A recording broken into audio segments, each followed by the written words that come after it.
Hello, everybody. This is Gynocentric Awakening. I have to head to the post office soon on foot to take care of oh gosh, I'm tired. To take care of a small matter. In the meantime, I decided to make this video because I need some time to pass. Somebody mentioned my channel, gave me a shout out, so it's like, thank you. That's very nice. I usually don't have people doing that. It's probably just because I'm I mean, I've looked it up. I've typed in the word, I've typed in other words, and usually you get videos from 10 years ago, 20 years ago.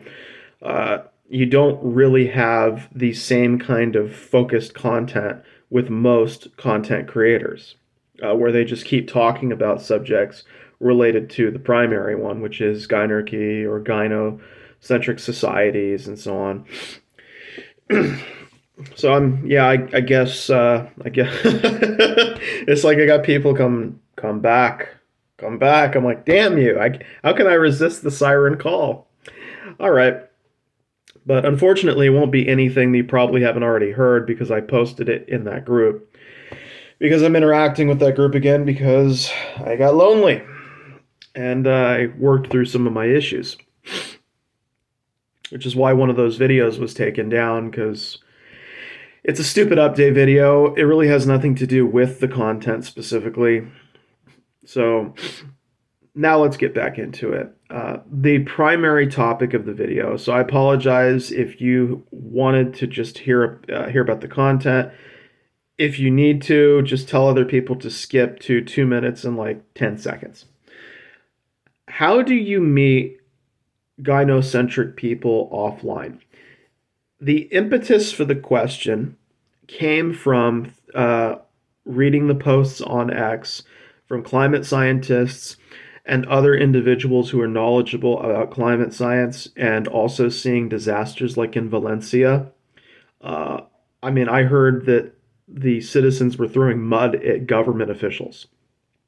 It's these are just signs and portents of things to come. It's going to get worse, and I really I've argued and talked about it for years, and I've observed that many in the community have talked, well, at least online, have talked about meeting each other offline, living with each other offline. In other words, in person Gynarchic community. And yet, despite these discussions carrying on for years, no action has ever been taken to actually accomplish this. At least no action that is well known. Maybe somebody covertly did it. We don't even know they're there, and if they did, hats off to you. No, salute, and then hats off to you. But the rest of us still haven't figured it out quite yet. And I understood that it's not economically possible.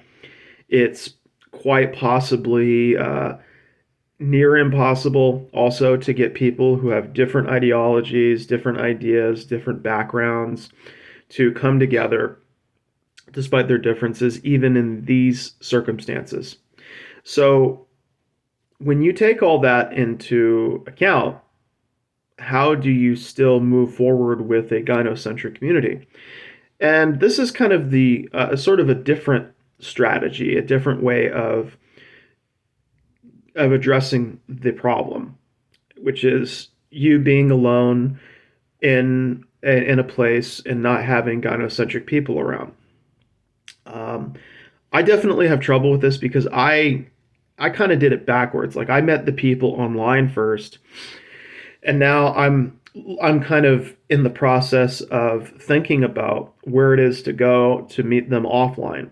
And the reasoning is quite simple. And I said it in the post and I'll say it again. If the internet collapses, you don't have a Gynarchy community anymore.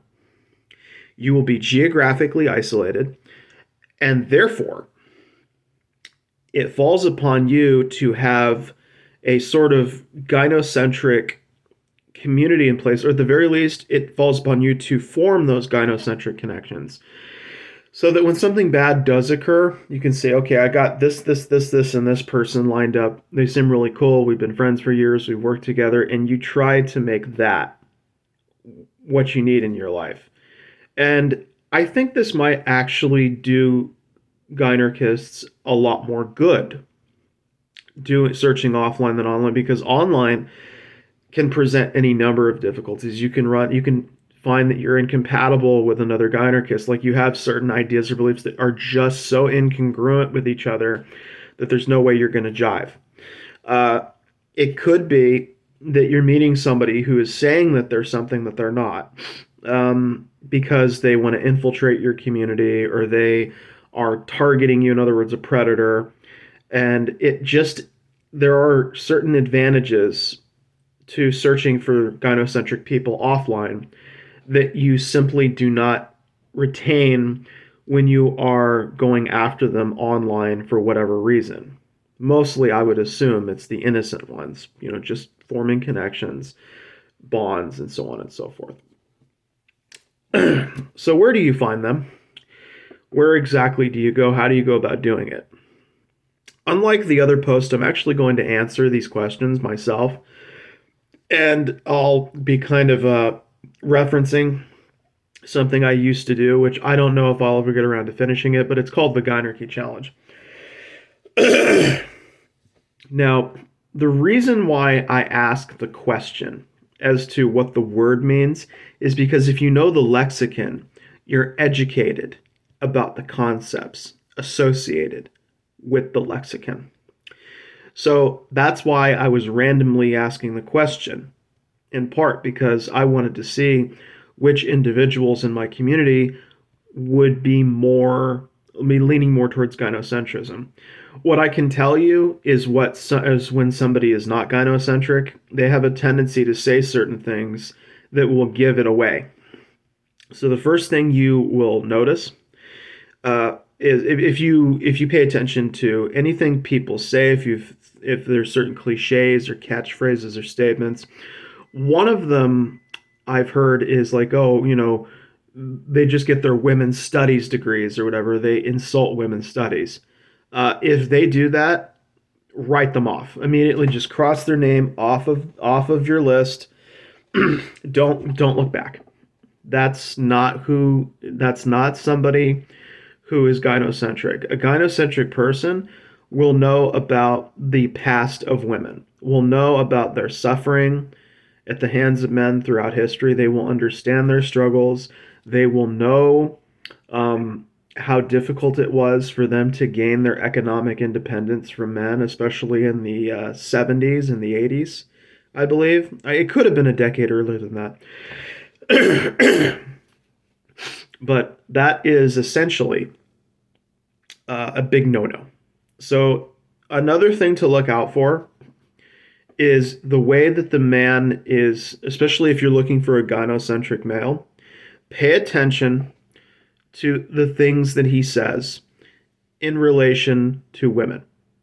Because if he's making degrading remarks, if he's calling them names, or if he's implying things about women, if he's saying stuff like they cause a lot of drama, any kind of implication on the character of women is usually it usually means that that person is non-gynocentric.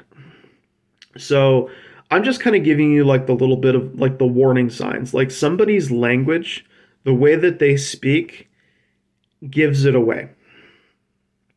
It will tell you 9 times out of 10 that you are dealing with somebody who is in fact the complete opposite of what you want. Now I know that seems like it's like, well, great Gynarchic. I probably could have figured that out on my own, but how do you find them? Well, first ask questions that inform you as to whether or not they know what Gynarchy is and they know what matriarchy is. The next question you want to ask them, or the next kinds of questions, you want to find out if they do any kind of, I don't know how to put it, but let's put it this way: if you find out what courses they attend, like if you are a college student or you're planning to go to school or you're just taking an interest in people who do attend school, it might be worth a look to go to the colleges, especially in the fields of anthropology. Obviously, the one I mentioned earlier. It really could just be any field, actually. It doesn't have to be those two. It's just that any academic field that requires the study of women in part or in full as it relates to the culture, the identity that is connected to the individual that comes from that part of the world, what you'll find is either somebody who is open minded to the idea or someone who knows about it. And the reason why many people don't really have a solid education about matriarchies is simply because not a lot of people are anthropology majors. Like it's something that it's not mandatory education. You are not required to know about Masuo or these other matriarchal societies around the planet. So you really don't know how they operate unless you want to look into it yourself. Now, if somebody has already taken the initiative to do that, they're definitely worth pursuing and connecting with. But it usually this is I think that the most probably the strongest chance that you'll have of meeting gynocentric people is not just in college, but people who attend specific college courses, people who have and care about women's health, their well-being, who seem to have uh, I don't want to call it a kind nature necessarily because people can be kind in different ways, but a focused nature. They're very focused on the sex, on the treatment, and on the safety. And just to be clear, it doesn't have to be a Democrat. It could be like Gynerkists literally could be anybody. They could be Republicans, they could be Democrats, they could be independents, they could be apolitical. You don't know. And you shouldn't let their politics necessarily dissuade you because we are dealing with a potential climate crisis.